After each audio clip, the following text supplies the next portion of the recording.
ప్రస్తుతం టర్కీలో ఒక పెద్ద క్రైసిస్ నడుస్తుంది. అది ఏ రాజకీయ సమస్య కాదు, ఏ యుద్ధం కాదు, నేరుగా మెడికల్ సప్లైస్ సమస్య. ఇప్పుడైతే టర్కీ దేశం మందులు, మెడికల్ సరఫరాల విషయంలో తీవ్రమైన కొరతను ఎదుర్కొంటుంది. ఆసుపత్రులు, ఫార్మసీలు అవసరమైన మెడిసిన్స్ కోసం ఇబ్బంది పడుతున్న పరిస్థితి ఏర్పడింది. మందుల కొరత ఎంత దారుణంగా పెరిగిపోయిందంటే ఇప్పుడు అక్కడ టర్కీ మెడికల్ అసోసియేషన్ కూడా తీవ్ర ఆందోళన వ్యక్తం చేస్తుంది. వాళ్ళు తెగ ఆవేదనతో మాట్లాడుతున్నారు. వాళ్ళ మాటల్లోనే చెప్పాలంటే ఈ పరిస్థితి అలాగే కొనసాగితే టర్కీ హెల్త్ కేర్ సిస్టమ్ మొత్తం కూలిపోతుందేమో అన్న భయం వ్యక్తం చేస్తున్నారు. ఆసుపత్రిలో చికిత్స సరిగ్గా ఇవ్వలేని పరిస్థితి వస్తుందని స్పష్టంగా చెప్తున్నారు. ఇప్పటికే టర్కీ త్వరలో మరింత తీవ్రమైన మందుల కొరతను ఎదుర్కొంటుందని అంచనాలు వస్తున్నాయి. కారణం ఏమిటంటే ఒకవైపు భారత్తో సంబంధాలు ఉద్రిక్తంగా మారాయి, మరోవైపు పరిస్థితులు వాళ్ళకే తిరుగుబాటుగా మారుతున్నాయి. టర్కీపై ఇంతకు ముందు కూడా ఎన్నో ఆరోపణలు వచ్చాయి. ఉగ్రవాద సంస్థలకు ఆశ్రయం ఇస్తుందనే ఆరోపణలు, వాళ్ళ చికిత్స కోసం భారీగా మెడికల్ సప్లిమెంట్స్ ఖర్చు చేస్తున్న విమర్శలు వినిపించాయి. ఇప్పుడు టర్కీలో వినిపిస్తున్న ఈ మందుల సంక్షోభంలో కూడా ఒక పెద్ద కారణంగా భారత్ పాత్ర ఉందని చెప్పాల్సిందే.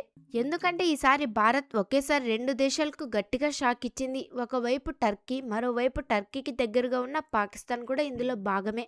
కానీ దీనికి ముందు వీడియోని లైక్ చేసి ఛానల్ను సబ్స్క్రైబ్ చేయండి. ఇప్పుడు మనం కొంచెం టైం వెనక్కి వెళ్ళి గత సంవత్సరం ఏం జరిగిందో చూద్దాం. నిజం చెప్పాలంటే చాలా మందికి తెలియకపోవచ్చు, కానీ టర్కీకి ఇండియన్ ఫార్మాస్యూటికల్స్ ప్రోడక్ట్స్ అంటే భారీగా ఆధారం ఉంటుంది. ప్రతి సంవత్సరం టర్కీ భారత్ నుంచి మిలియన్ల డాలర్ల విలువైన మెడికల్ సరఫరాలు దిగుమతి చేసుకుంటుంది. ముఖ్యంగా జనరిక్ మందులు పెద్ద మొత్తంలో తీసుకుంటుంది. కానీ ఇప్పుడు భారత్ ఆ జనరిక్ మెడిసిన్ షిప్మెంట్స్ను టర్కీకి పంపడం నిలిపివేసింది. దానికి బదులుగా భారత్ ఒక పెద్ద నిర్ణయం తీసుకుంది. టర్కీకి వెళ్లాల్సిన ఆ మెడికల్ షిప్మెంట్స్ ఇప్పుడు ఆఫ్ఘనిస్తాన్ వైపు మళ్లిస్తుంది. టర్కీకి వెళ్లే సప్లైలు ఎలా ఆఫ్ఘనిస్తాన్కు డైవర్ట్ అయ్యాయో మీకు క్లియర్గా చెప్తాను. ఫిబ్రవరి 14న టర్కీ అధ్యక్షుడు రేజెప్ తయ్యప్ ఎర్డోగన్ పాకిస్తాన్కి వెళ్లారు. ఇస్లామాబాద్లో ఆయన చేసిన వ్యాఖ్యలు భారత్ టర్కీ సంబంధాలపై పెద్ద ప్రభావం చూపించాయి. ఆయనతో పాటు టర్కీ విదేశాంగ మంత్రి హాకాన్ ఫిదాన్ కూడా ఉన్నారు. స్టేజ్పై ఎర్డోగాన్ నేరుగా కాశ్మీర్ గురించి మాట్లాడారు. ఆయన మాటల్లో కాశ్మీర్ పాకిస్తాన్కే చెందుతుందని, టర్కీ ఎప్పటికీ పాకిస్తాన్ పక్కనే నిలుస్తుందని స్పష్టంగా ప్రకటించారు. అంతేకాదు అవసరమైతే భారత్కు వ్యతిరేకంగా ఏ చర్యలు తీసుకోవాల్సి వచ్చినా తీసుకుంటామని కూడా అన్నారు. టర్కీ పాకిస్తాన్ను తన చిన్న సోదరుడిలా భావిస్తుందని, ఎలాంటి పరిస్థితుల్లోనైనా తన చిన్న సోదరుడిపై అన్యాయం జరిగితే చూడబోమని స్పష్టంగా చెప్పారు. ఈ వ్యాఖ్యలతో పాకిస్తాన్లో ఆయనకు భారీగా ప్రశంసలు లభించాయి. కానీ భారత్లో మాత్రం దీన్ని తీవ్రమైన జోక్యంగా తీసుకున్నారు. ఎందుకంటే కాశ్మీర్ భారత్ అంతర్గత అంశం. దానిపై మూడో దేశం వ్యాఖ్యానించడం ఎప్పుడూ సున్నితమైన విషయమే. కానీ ఈ కథ అక్కడితో ఆగలేదు. అసలు ప్రభావం ఆ వ్యాఖ్యల తర్వాతనే బయటపడటం ప్రారంభమైంది. భారత్ టర్కీ మధ్య ఔషధ వ్యాపారం గత కొన్ని సంవత్సరాలుగా చాలా బలంగా కొనసాగింది. 2022-23 ఆర్థిక సంవత్సరంలో భారత్ టర్కీకి సుమారు $138 మిలియన్ల విలువైన మందులు సరఫరా చేసింది. అయితే 2023లో ఇది దాదాపు 18% తగ్గి $112 మిలియన్ పడిపోయింది. అలాగే 2024 ఫైనాన్షియల్ ఇయర్లో కూడా మరోసారి సుమారు 12% తగ్గుదల కనిపించింది. దీంతో టర్కీకి భారత్ నుంచి వెళ్లిన మందుల ఎగుమతి $98 మిలియన్ల చేరింది. ఇప్పటి వరకు 2025-26 ఆర్థిక సంవత్సరానికి సంబంధించిన పూర్తి డేటా బయటకు రాలేదు. కానీ ఒక విషయం మాత్రం స్పష్టంగా చెప్పొచ్చు.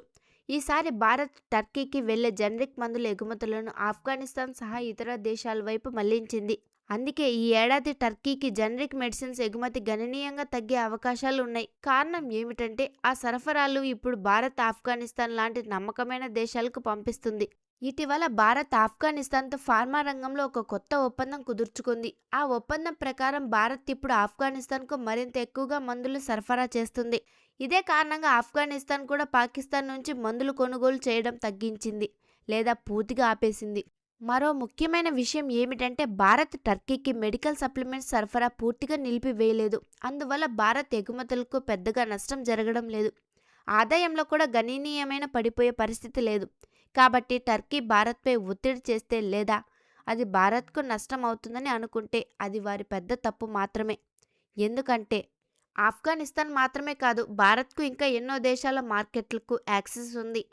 బ్రెజిల్, నైజీరియా వంటి దేశాలు చాలా కాలంగా భారత్ తమకు మెడిసిన్స్ సరఫరా పెంచాలని కోరుతున్నాయి.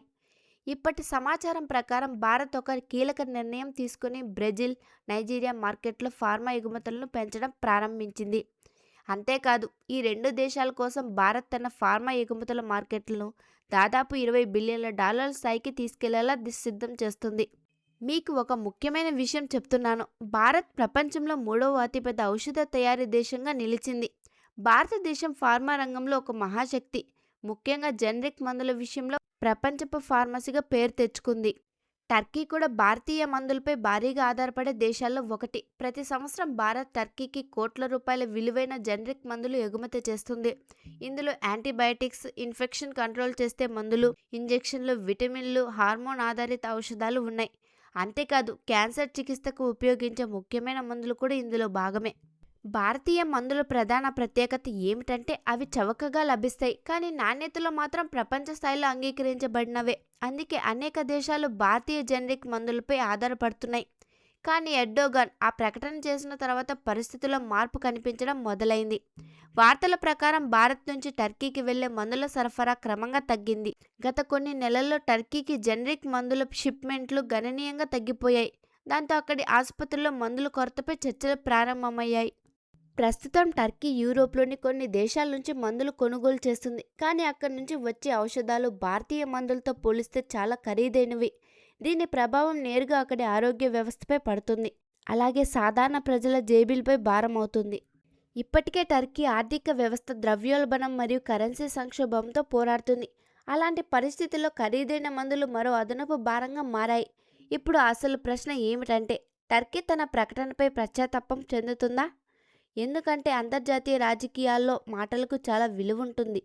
ఒకే ఒక ప్రకటన కూడా దేశాల మధ్య ఉన్న డిప్లొమాటిక్ సంబంధాలను సంవత్సరాల పాటు వెనక్కి నెట్టే శక్తి కలిగి ఉంటుంది. ఈ మొత్తం విషయంపై భారత్ పబ్లిక్గా పెద్దగా స్పందించలేదు, కానీ చాలాసార్లు నిశ్శబ్దమే ఒక గట్టి సందేశం అవుతుంది. ఇప్పుడు టర్కీకి భారత్ అవసరం. ఎందుకంటే ఆరోగ్య రంగంలో భారత్ కేవలం ఒక సరఫరాదారు మాత్రమే కాదు, ఒక నమ్మకమైన భాగ్యస్వామి కూడా. కానీ దేశాల మధ్య సంబంధాలు నమ్మకంపై ఆధారపడి ఉంటాయి. ఆ నమ్మకం కదిలితే దాని ప్రభావం నేరుగా వ్యాపారం పైన పడుతుంది. ప్రస్తుతం టర్కీ పరిస్థితి అంతగా దారుణంగా మారింది. కాబట్టి అక్కడ మందుల కొరతను ఇక దాచలేని స్థితి వచ్చింది. ఫార్మసీలో సాధారణంగా అందుబాటులో ఉండాల్సిన మందులు కూడా ఇప్పుడు స్టాక్లో లేకపోవడం మొదలైంది. చాలా నగరాల్లో రోగులు ఒకే ఒక మందు కోసం పలుమార్లు మెడికల్ స్టోర్లకు తిరగాల్సి వస్తుందనే సమాచారం. ఆసుపత్రులపై కూడా ఒత్తిడి పెరుగుతుంది. ఎందుకంటే చవకైన మందులు దొరకపోవడంతో ఎక్కువ ధరల ప్రత్యామ్నాయాలను ఉపయోగించాల్సి వస్తుంది. ఇలా పరిస్థితి నెమ్మదిగా పూర్తిస్థాయి మందుల సంక్షోభంగా మారుతుంది. సరఫరా వ్యవస్థ త్వరగా స్థిరపడకపోతే ఈ సంక్షోభం మరింత తీవ్రమయ్యే ప్రమాదం ఉంది.